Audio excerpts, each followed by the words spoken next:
ഞാൻ ഇപ്പോൾ നിൽക്കുന്നത് കേരള ഗവൺമെന്റ് നിർമ്മിക്കാൻ പോകുന്ന തിയേറ്റർ കോംപ്ലക്സിന്റെ ഗ്രൗണ്ടിലാണ്. ഇത് കിള്ളൂരാണ്, നെടുവത്തൂർ പഞ്ചായത്തിലെ കിള്ളൂരാണ് ഈ സ്ഥലം.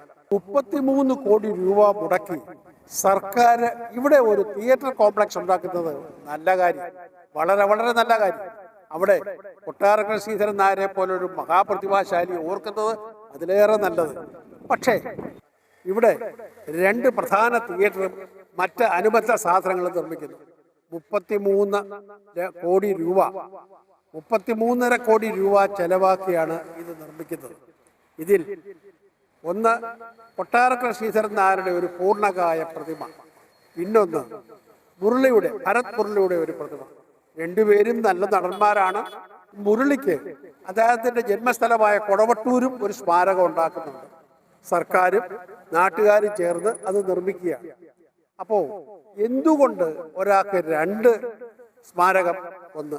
രണ്ടാമത്തത്, ഏകദേശം 28ഓളം സിനിമകൾ നിർമ്മിക്കുകയും തിരക്കഥകൾ എഴുതുകയും ചെയ്ത സൗത്ത് ഇന്ത്യൻ ഫിലിം ചേംബറിന്റെ പ്രസിഡന്റായി വർഷങ്ങളിരുന്ന കൊട്ടാരക്കര ഗണപതി അമ്പലത്തിന്റെ പരിസരത്ത് ജനിച്ച് വളർന്ന ശ്രീ KP കൊട്ടാരക്കരെ ഈ സ്മാരകത്തിലോ അല്ലെങ്കിൽ ഈ ബിൽഡിങ്ങിലോ ഒന്നും ഉൾക്കൊള്ളിക്കാനേ സർക്കാരിന് താല്പര്യമില്ല.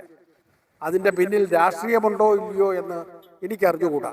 അദ്ദേഹത്തെ ഇത്ര നിസ്സാരവാനായി അങ്ങ് തള്ളിക്കളയുന്നത് ഒരു ശരിയല്ല എന്ന് ഒരു കൊട്ടാരക്കരക്കാരനായ എനിക്ക്, ഒരു പഴയ തലമുറയിൽപ്പെടുന്ന ഒരാളായതുകൊണ്ട് എനിക്കൊരു സങ്കടമുണ്ട്. എന്നെപ്പോലെ ഒരുപാട് പേർക്കും ഈ സങ്കടം നിലനിൽക്കും.